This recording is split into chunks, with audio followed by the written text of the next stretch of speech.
उसके बाद चले माँ को सीता के बारे में। राम लक्ष्मण लंका पहुंच चुके और रावण ने अपनी पूरी युद्ध की तैयारी कर लिया और रावण अपने पुत्र को युद्ध के लिए भेज देता है और मंदोदरी से विजय का आशीर्वाद रवाना करते। विभीषण राम की तरफ हो चुका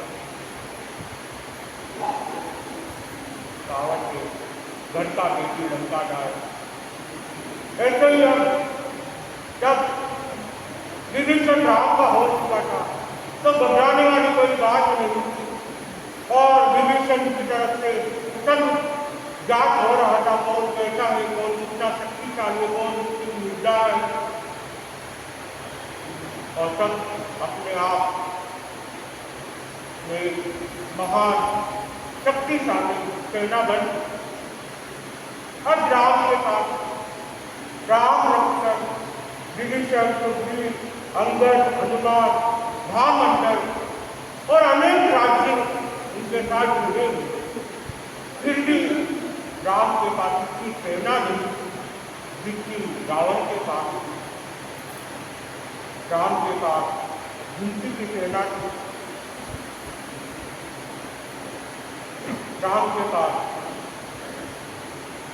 20 योजन की सेना उनके पास थी, रावण के पास 50 योजन की बड़ी सेना थी।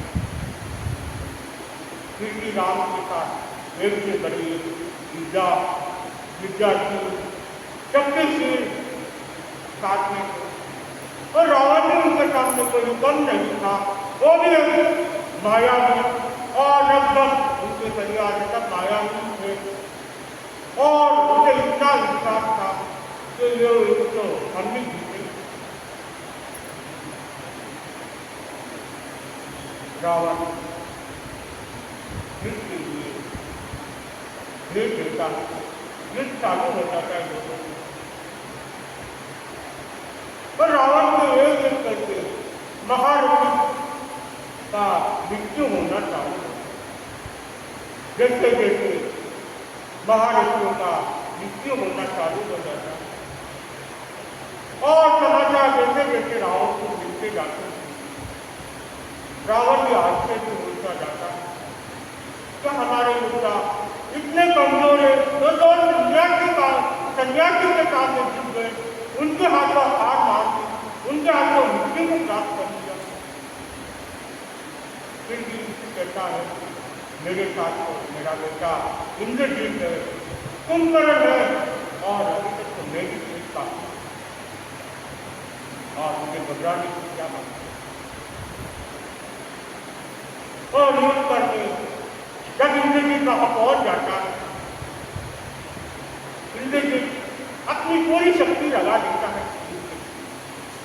ये रामायण कहता है कि इंद्रजीत मारा नहीं जाता है, इंद्रजीत को बंदी बनाया जाता है। लक्ष्मण के द्वारा इंद्रजीत बंदी बन जाता है।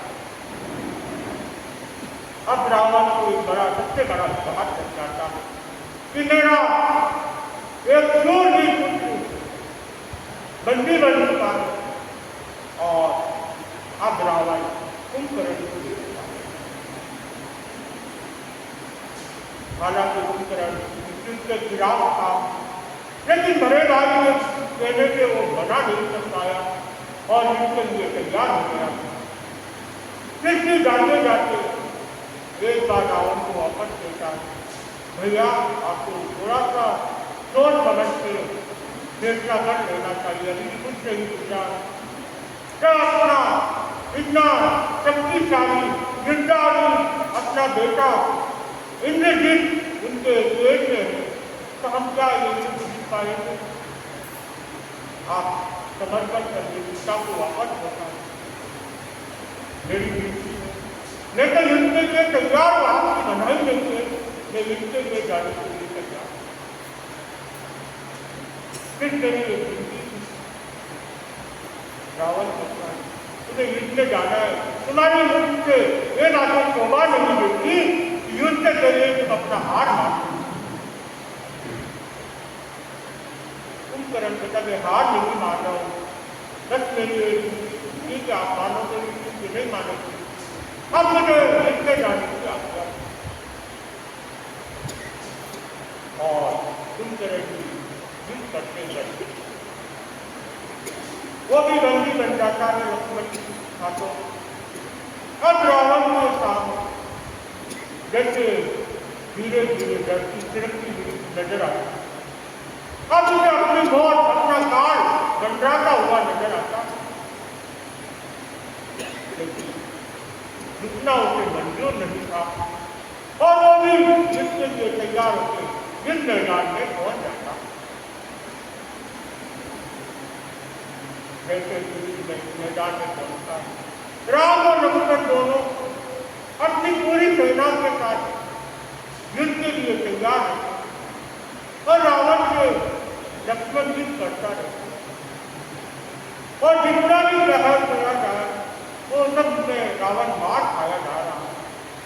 भारत रावण ने देखा क्या बात है, मेरे हर चीज खाली क्यों जा रही है, इनमें इतनी क्या शक्ति है जो मेरे में नहीं, मेरे से तो मेरी देवता भी घबराते युद्ध करने, लेकिन इन दोनों में इतनी शक्ति बाहर से आई तो ये मुझे पराजित करना कर रहे हैं और मैं पराजित हो रहा हूँ उनके सामने।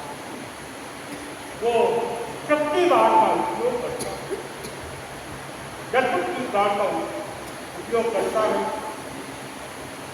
हालांकि लक्ष्मण जी बहुत सावधानी रख रहा है और वो हर चीज से बचने की कोशिश कर रहा था और उसे ये भी पता था कि शक्तिवाद मेरे को घायल भी कर सकती है, मार सकती है और अपने आप को बचाने की बहुत कोशिश की, लेकिन बच नहीं पाया।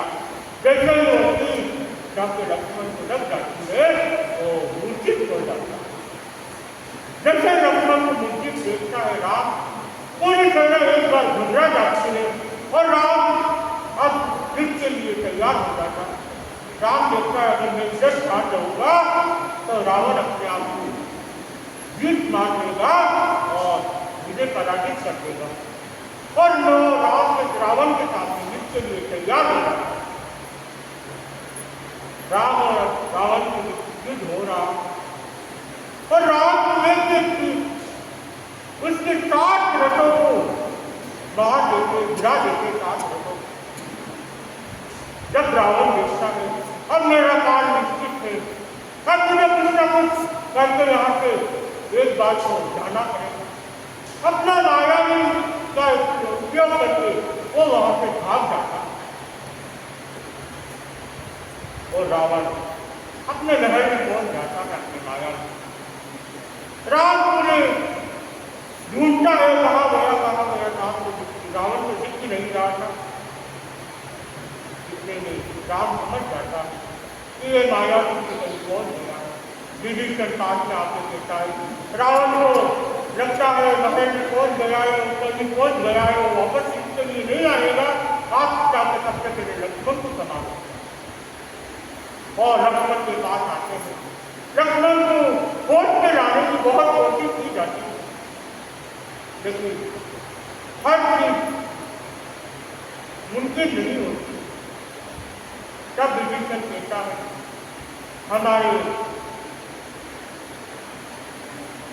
लंका में एक गेट है जो इसे मुश्किल तोड़ सकते हैं, इसके सिवा कोई मुश्किल तोड़ नहीं तोड़ सकता, लेकिन लंका जाकर उस गेट को लाएगा प्रश्न ये उठता।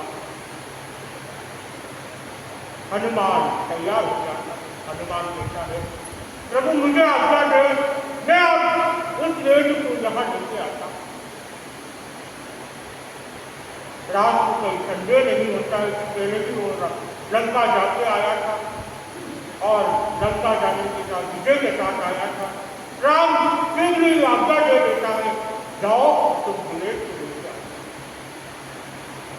अब हनुमान गेट को ढूंढने लग जाता है लंका पहुंचने के बाद। महल इतना बड़ा महल, इतने सारे लोग, अब किसको लेके जाए और कोई देख लेगा तो वो मुसीबत बनी हो जाएगी। रावण सोचेगा कि उन्होंने हाथ आनी होगी, इसलिए हनुमान सीता को लेने आया होगा और ले नहीं चाहता कि रावण के मन में कोई संदेह हो और एक देखने का कौन जाता उसको पूरी घटना सुनाता देखता है। देखो वो सामने वाली दुनिया में जो एक बूढ़ा भेड़ बैठा है तुम उसे लेके जाओ, वो लक्ष्मण की भूमिका पूरी तोड़ सकता। अब हनुमान वहां पहुंच जाता है, रेत को निवेदन करता है ये घटना घट चुकी है, आप जल्दी से चलो और लक्ष्मण की भूमिका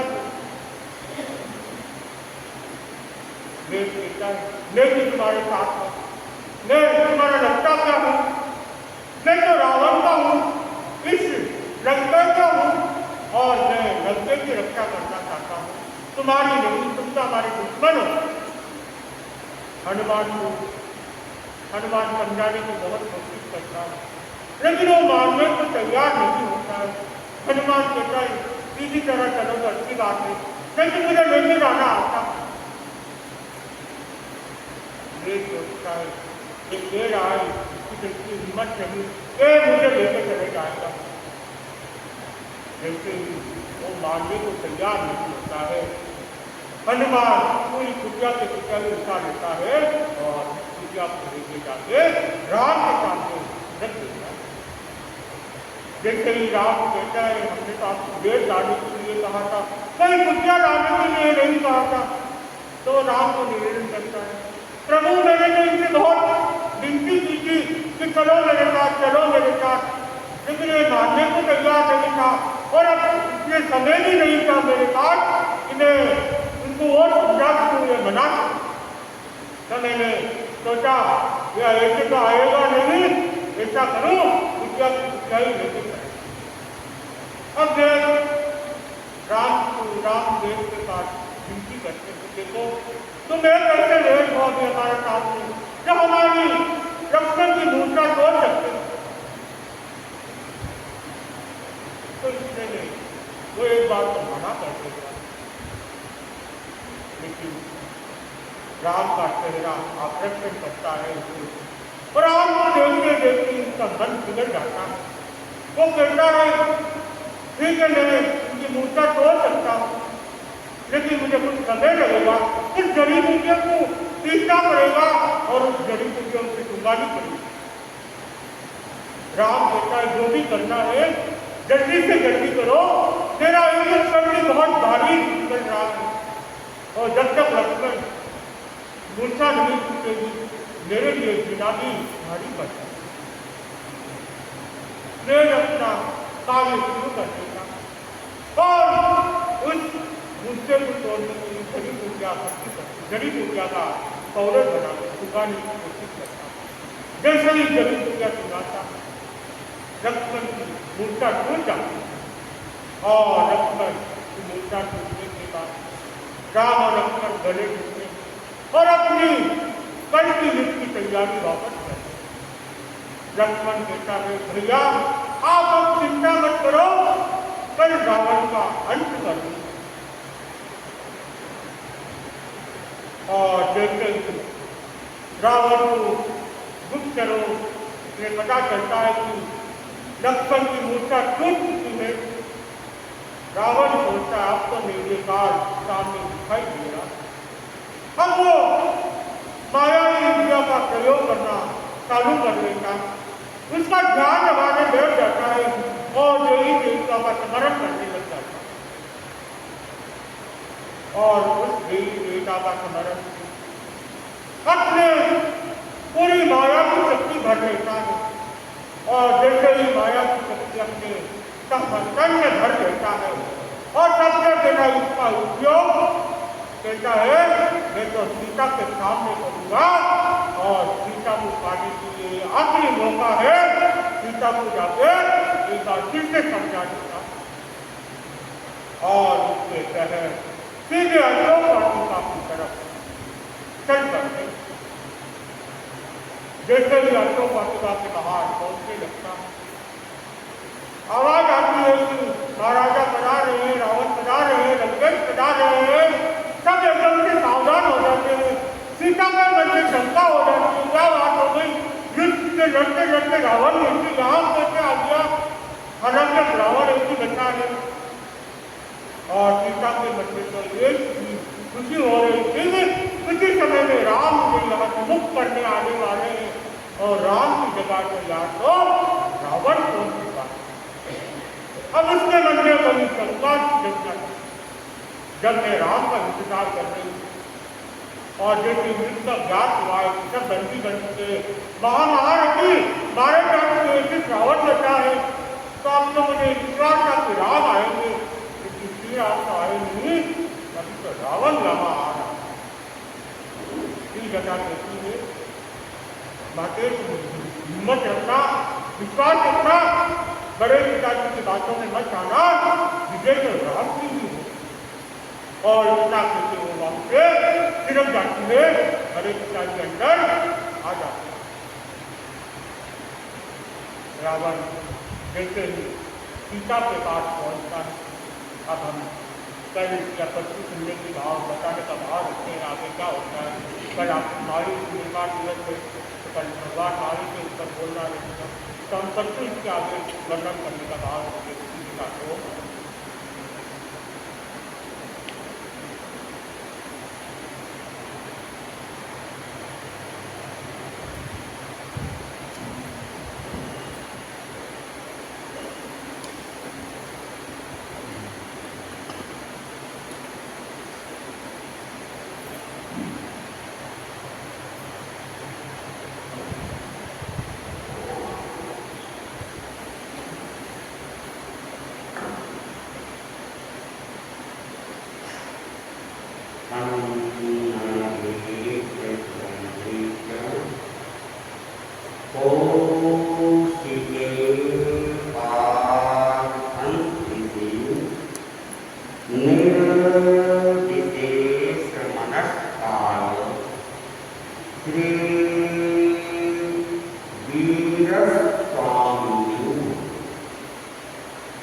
निज का प्राण करो, पापों से निज का प्राण करो, श्रीनामों पार का प्राण करो, श्रीनामों पार का प्राण करो।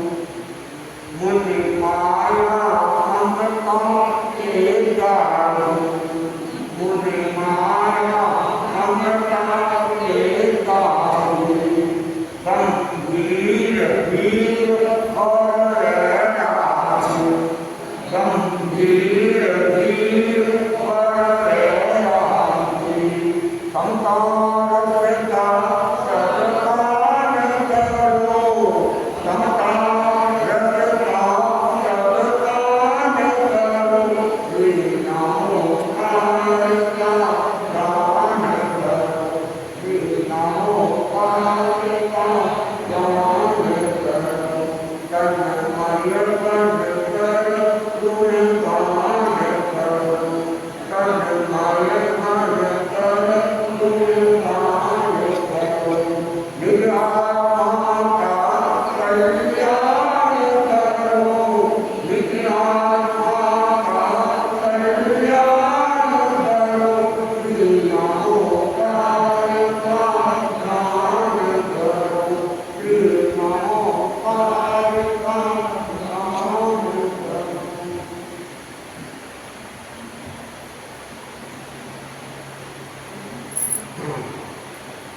आज कार्तिक कृष्णा 14 तारीख और अनेक लोगों की आज दीपावली है, अनेक लोगों की कल दीपावली। दोनों ही दिन वैसे तो दीपावली के दिन ही होते, धनतेरस से ही दीपावली के दिन गिने जाते हैं और अपने यहाँ तो महावीर निर्माण दिवस का महत्व है। दीपावली के रूप में जो हम मनाते हैं, महावीर निर्माण दिवस को मनाते हैं और वह 1 तारीख को आचार्य द्वारा निर्धारित है। तो कल महावीर निर्माण दिवस के रूप में हमें मनाना और आज का दिन 14 तारीख हार्दिक के रूप में और रसौड़ चातुर्मास प्रवेश के बाद में ये 8वीं हार्दिक, कितने 8वीं हार्दिक है। एक हार्दिक और हो जाएगी और उसके बाद प्रस्थान की तैयारी। चातुर्मास लगा था और चातुर्मास उल्टी गिनती के अंदर चालू हो गया है। अब 3 पखवाड़े भी पूरे नहीं, 3 पखवाड़े भी पूरे नहीं हैं और फिर तो चातुर्मास के बाद गुरु आज्ञा जो सामान्य रूप से प्राप्त है, विशेष रूप से नहीं, सामान्य रूप से कि अपने अपने क्षेत्र के अंदर चौपड़े के अंदर विचरण करें। तो आसपास के गाँवों में जब तक नया आदेश नहीं आ जाता है तब तक आसपास के गाँव में ही हमें रहना। तो आज ही सर्व साधु 5 महावीर, 5 समिति और 3 मूर्ति की अखंड आराधना करें। ईर्या भाषा ऐसा में विशेष सावधान रहे, चलते समय बात न करें, सावध्य भाषा न बोले, आहार पानी पूरी जांच करके लीजिए, शुद्ध आहार भी टाटा का अभिप्राय देखकर हठमनुमान से ले, वस्त्र पात्र आदि लेते व रखते समय तथा पूजने व परखने में पूर्ण सावधानी करते, प्रतिलेखन व प्रतिक्रमण करते हुए बात न करें। तो ये हमारी मूल मर्यादा है, आधुनिक मर्यादा है और इन आधुनिक मर्यादाओं में तो जितने भी जैन संप्रदाय, चाहे दिगंबर हो चाहे श्वेतांबर हो, सबके लिए ही ये नियम लागू होते 5 महावीर, 5 समिति और ये नियम प्राय सबके लिए है और इसके अंदर एक बात आई है कि आहार पानी पूरी जांच कर गए और कुछ आहार भी डाटा का अभिप्राय देखकर हटमनवार से तो दूसरी जो करते हैं हटमनवार होनी चाहिए। हटमनवार आपकी तरफ से भी होनी चाहिए और हटमनवार हमारी तरफ से भी रहने में भी हटमनवार और रहने में भी हटमनवार।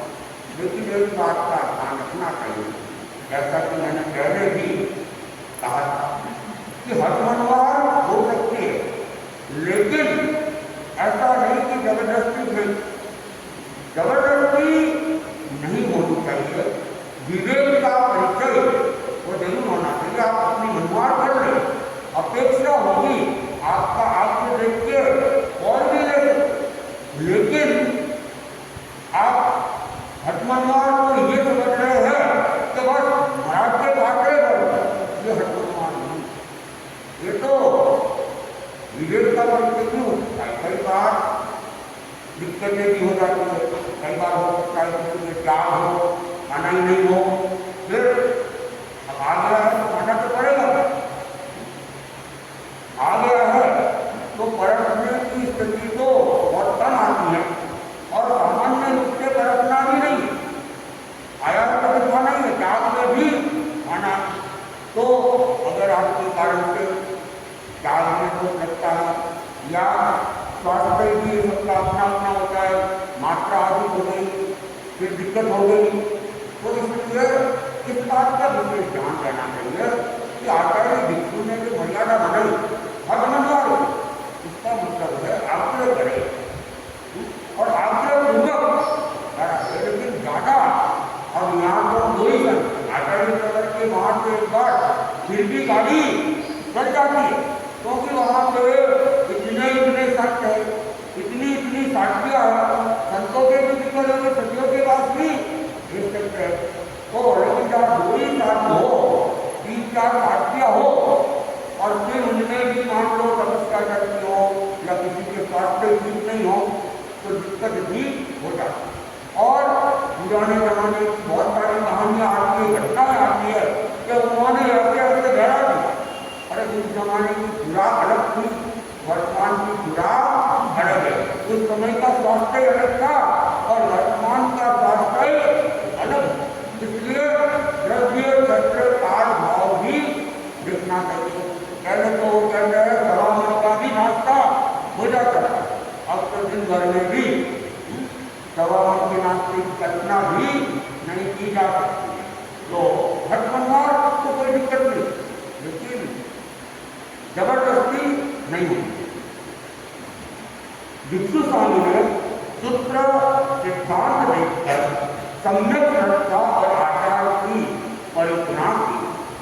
क्या धर्म हो अधर्म, व्रत धर्म अव्रत अधर्म, आज्ञा धर्म अनाज्ञा अधर्म और सन्यासी के जीने की वांछा करना राग, मरने की वांछा करना द्वेष और संसार समुद्र से उसके तरने की वांछा करना गीत राग देवता धर्म।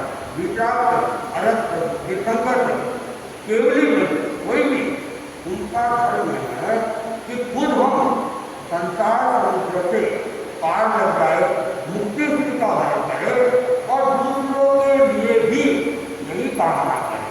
किसी के जीने की या मरने की दोनों ही कामना नहीं होनी चाहिए।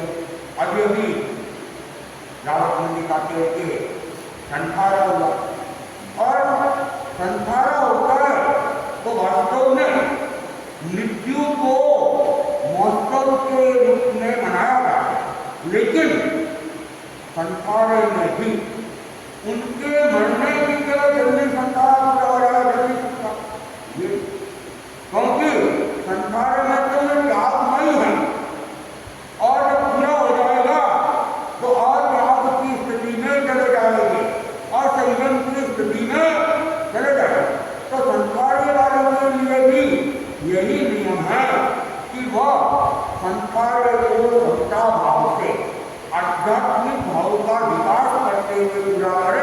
ऐसा नहीं कि जल्दी पूरा हो जाए, जल्दी पूरा हो जाए, मृत्यु हो जाए, ये कामना संसार वाले को भी नहीं करनी होती है और दूसरों को भी ऐसी कामना, बल्कि उनके संसार में हम जितना हो सके आध्यात्मिक सहयोग प्रदान करने की कामना रखें और सहयोग प्रदान करें। भिक्षु स्वामी ने न्याय, समविवाद और समभाव की वृद्धि के लिए अनेक प्रकार की मर्यादाएं उन्होंने लिखा। सर्व साधु साध्या एक आचार्य की आज्ञा में रहे, विहार चातुर्मास आचार्य की आज्ञा से करे, अपना अपना शिष्य शिक्षाएं न बनाए, आचार्य भी योग्य व्यक्ति को दीक्षित करे, दीक्षित करने वाले कोई अयोग्य निकले तो उसे घर से अलग कर दे। आचार्य अपने गुरु भाई या शिष्य को अपना उत्तराधिकारी चुने, उसे सब साधु साध्या सहर्ष स्वीकार करे। तो ये मूल तेरावन धर्म संघ की मर्यादा है कि हम सब एक आचार्य की आज्ञा में रहें। और आचार्य भिक्षु को ये मर्यादा क्यों बनानी चाहिए? क्योंकि हम लोगों को कोई आश्चर्य नहीं होता है कि हम सब एक आचार्य की आज्ञा में रहें, लेकिन आचार्य भिक्षु से पहले ये स्थिति नहीं और सब अपने अपने शिष्य बना करके और एक तरह से अपने अपने कोई आचार्य घोषित भी कर ले। तो आचार्यों की भी संख्या है बहुत और सबके अपने अपने शिष्य। आज भी स्थानकवासी परंपरा के अंदर ऐसी परंपरा है, जब उनके कार्य वगैरह करने का अवसर मिलता है तो कई बार ऐसा लगता है गुरु उनके शिष्य, प्रपौत्र शिष्य, पौत्र शिष्य ऐसे भी सदा ये पौत्र शिष्य, प्रपौत्र शिष्य, केवल शिष्य के शिष्य, लेकिन अपने यहाँ ऐसी कोई परंपरा नहीं। अगर किसी ने दीक्षा भी नहीं दी तो दीक्षा देने वाला केवल आचार्य की आज्ञा का पालना करता है, बिना आज्ञा के दीक्षा नहीं देते हैं और दीक्षा भी आचार्य के नाम से दी जाती है।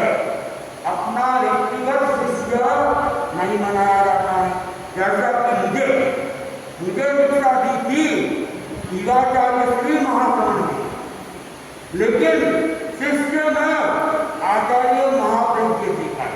आचार्य महाप्रभु जी ने ईगाचार्य महाप्रभु जी को गंगानगर यात्रा के अंदर दीक्षा देने का निर्देश प्रदान किया, आज्ञा प्रदान किया, आदेश प्रदान किया और उस आदेश की क्रिया में भी ईगाचार्य प्रबंध ने की थी। तो जैसे ही यात्रा पूरी हुई हम लोग आए तो ईगाचार्य श्री ने गिफ्ट के रूप में आचार्य प्रबंध को भेंट कर दिया कि ये आपका शिष्य आपको मैं सुपुर्द कर रहा हूं। तो अब हमारा नाम भी चलता है तो आचार्य महाश्रवण जी के शिष्य संप्रदाय में नहीं, आचार्य महाप्रभु जी के शासन काल में जो दीक्षित साधु साध्य है उनमें दीक्षा प्रदाता कौन है? ईगाचार्य महाप्रभु। अब तो ठीक है उनके ही शिष्य हो गए, ताकि किसी को भी दीक्षा दी जाती है, कोई भी दीक्षा आचार्यों के नाम से होती है, शिष्य भी उनके ही होते हैं। पुत्र शिष्य, प्रपुत्र शिष्य ऐसा हमारे यहाँ परंपरा नहीं। तो इसलिए कहा गया कि एक ही आचार्य के शिष्य रहे, अपना शिष्य शिष्याएं नहीं बना और विहार चातुर्मास में करना है तो आचार्य की आज्ञा है। जैसा कि मैंने अभी कहा, हमें सामान्य रूप से आदेश मिला है कि अपने अपने चौपड़े में रहे।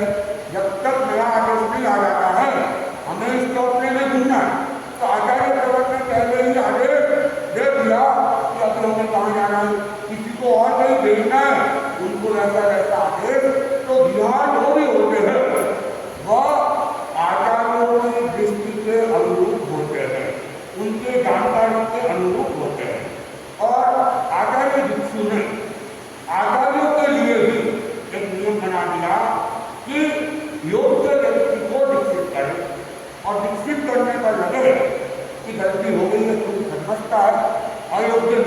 है तो उसे नंगे से निष्कासित कर ले, बहिष्कृत कर ले, विदा कर ले। और आचार्य किसी को भी अपना उत्तराधिकारी बना सकता है। ये आचार्य का सर्वाधिकार है। कोई ये नहीं कह सकता कि आप हमको आचार्य बनाना, युवाचार्य बनाना, ऐसा धर्म संघ ने नहीं कहता है। कोई सुझाव नहीं दे सकता है। हाँ, आचार्य तो चाहे तो किसी से सुझाव लेना हो ले सकते, नहीं लेना चाहे तो नहीं मिले। ये उनका अपना व्यक्तिगत चिंतन है। मन की एकता के लिए यह आवश्यक है। उसके साधु शास्त्रों में सिद्धांत या कल्पना का कोई मतभेद न हो, इसलिए भिक्षु स्वामी ने कहा है कोई श्रद्धा, आचार, तर्क या पुत्र का कोई विषय अपनी समझ में न आए अथवा कोई नया प्रश्न उठे तो आचार्य व बहुत साधु से चर्चा जाए, किंतु दूसरों से चर्च कर उन्हें शंकाशील न बनाया जाए। आचार्य व बहुत साधु से उत्तर दे वह अपने मन में बैठे मान ले, न रखे तो केवली मन में बैठे, किंतु मन में न डाले, परस्पर बलगर्दी न करे। तो आचार्य भिक्षु ने वन को अपन रखने के लिए, संगठित रखने के लिए मर्यादा बना दी। क्योंकि अनेक तरह के व्यक्ति होते हैं, अनेक तरह के कीर्तन आते हैं, तो कोई भी नया विषय आ जाए, कोई प्रश्न आ जाए तो हर किसी से उसको चर्चा का विषय नहीं बना जाए। आचार्य से या तो बहुत साधु है जो गुरु दृष्टि की आज्ञा से हम उनसे चर्चा कर सकते हैं और वो चर्चा है तो मान ले, लेकिन कोई दबाव नहीं है कि आपको वो मानना ही हो। अगर नहीं करता है लेकिन उसको चर्चा का और कई विषय नहीं बनाए, बल्कि केवली गंगा करे। और धन की अखंडता के लिए आवश्यक है कि कोई साधु साथी आपस में दलबंदी न करे। इसलिए भिक्षु स्वामी ने 45 के लिखित में कहा है जो मन में रहते हुए साधु साथियों को घंटा कर दलबंदी करता है वह विश्वासघाती व बहुल करनी है। स्वामी जी ने स्थान स्थान पर दलबंदी पर प्रहार किया। 50 के निकट में उन्होंने लिखा है कोई साधु साथी घर में भेद न डाले, दलबंदी न करे। स्वामी जी ने चंद्रभानु और त्रिलोक को इसलिए घर से अलग किया कि वे जो साधु आचार्य के समूह से उन्हें विमुख करते थे, छिपे छिपे घर के साधु साथियों को फोड़ फोड़ कर अपना बना रहे थे और दलबंदी कर रहे थे। हमारा जो प्रसिद्ध सूत्र है दिल्लो संयम ने दिल्लो, घर में बैठाने वाले के लिए भगवान ने 10 प्रायश्चित का विधान किया है। तथा भिक्षु स्वामी ने कहा जो घर के साधु साथियों में साधुपन साधे अपने आप में साधुपन साधे तो घर में रहे, सर्वपूर्वक घर में न रहे। 50 के रिपोर्ट में उन्होंने लिखा जिसका मन साक्षी दे भले आप साधुपन पलटा जाने, घर में तथा अपने आप में साधुपन माने तो घर में रहे, किंतु वंचना पूर्वक घर में रहने का त्याग है।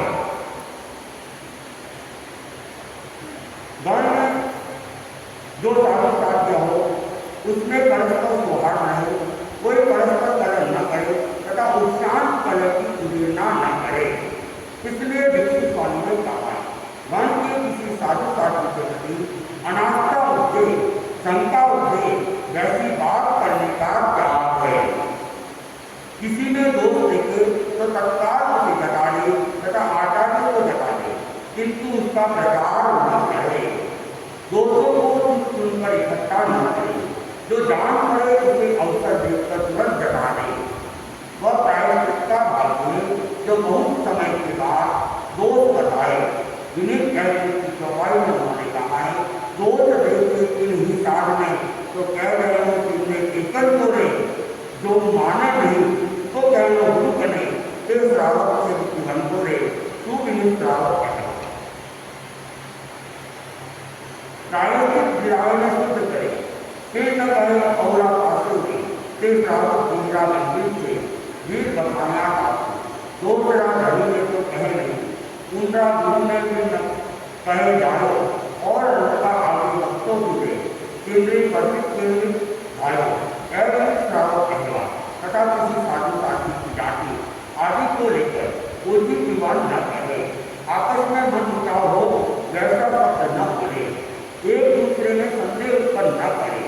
तथा गण और गण की मूलभूत वार्ता करे। कोई गण तथा गण की उत्तर की बात करे उसे चोट दे और वह जो कहे उसे आचार्य को बता दे। कोई उत्तर की बात करता है और कोई दूसरा उत्तर सुनता है, ये दोनों अविनीत है। विनीत वह होता है जो आज्ञा को जरूर नहीं माने।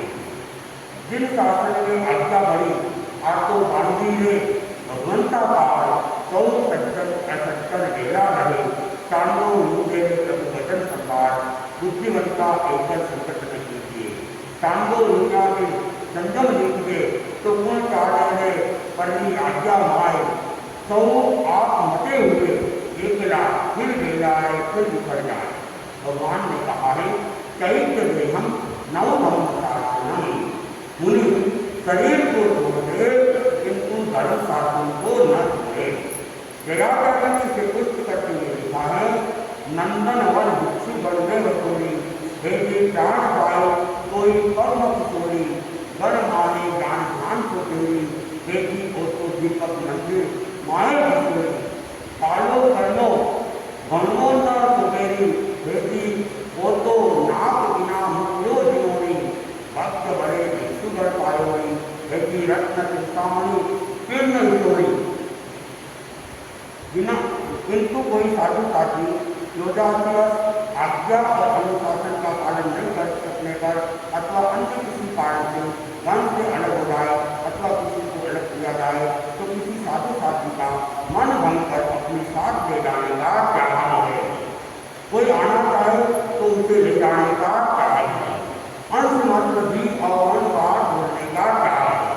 और पीते पीते लोगों को शंका से मना गण के प्रति अनास्था जाने का कारण है। अतः वस्त्र पात्र पुस्तक करने आदि गण के होते हैं इसलिए उन्हें अपने साथ ले जाने का त्याग है। गण में वैश्विक या वैश्विक व्यक्ति के प्रति हमारा क्या दृष्टिकोण होना चाहिए उसे स्पष्ट करके स्वामी ने लिखा है। गण के वैश्विक या बहिर्भूत व्यक्ति को साधु न करता जाए, चार पेट में न गिना जाए, साधु मान वंदना न की जाए। श्रावक शालिकाएं भी इन मर्यादाओं के पालन में सजग रहे। भिक्षु स्वामी ने गण और गरीब की व्यवस्था के लिए मर्यादाएं और उन्होंने दृढ़ दृष्टि से देखा कि भविष्य में वर्तमान मर्यादाओं में परिवर्तन या संशोधन आवश्यक हो सकता है। इसलिए उन्होंने लिखा है आगे जब कभी आचार्य आवश्यक समझे तो वे मर्यादाओं में परिवर्तन या संशोधन करे और आवश्यक समझे तो कोई नई मर्यादा करे। पूर्व मर्यादाओं में परिवर्तन या संशोधन हो अथवा नई मर्यादाओं का निर्माण हो उसे सब साधुया सहर्ष स्वीकार करे। सफल साधु में होता है जो साधना में नहीं रहे निर्लिप्त रहने के लिए आवश्यक है कि साधु साधिया व्यर्थ विसंग करते हुए न पकड़े। तो संघ परिचय के लिए भी दयाचार्य ने काफी लंबा लिखा है रहेगी। तो किसी के प्रति निर्लिप्त भाव से जहाँ की साधना करनी है निर्लिप्त भाव से करे, अनासक्त भाव से करे, किसी से ज्यादा आसक्तिपूर्ण रिश्ते न बनाने का प्रयास है। भिक्षु स्वामी ने सूत्र सिद्धांत देखकर सम्यक श्रद्धा और आचार्य की कल्पना की।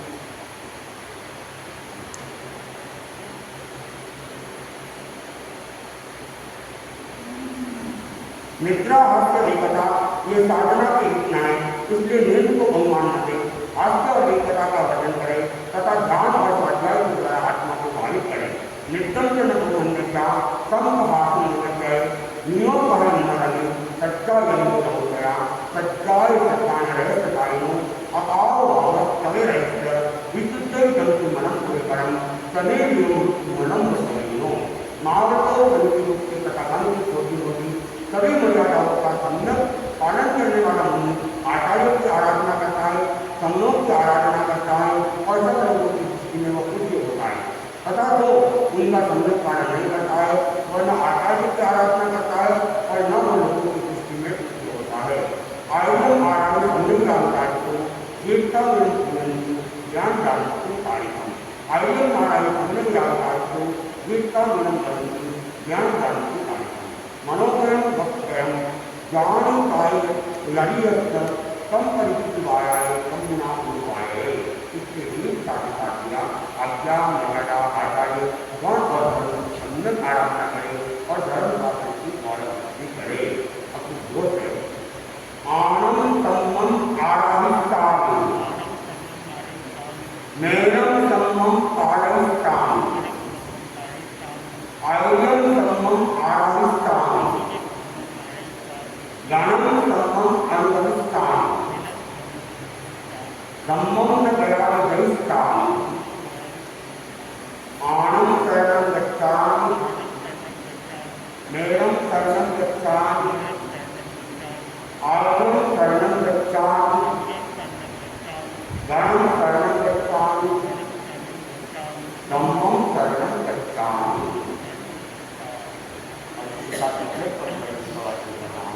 और साथ उसका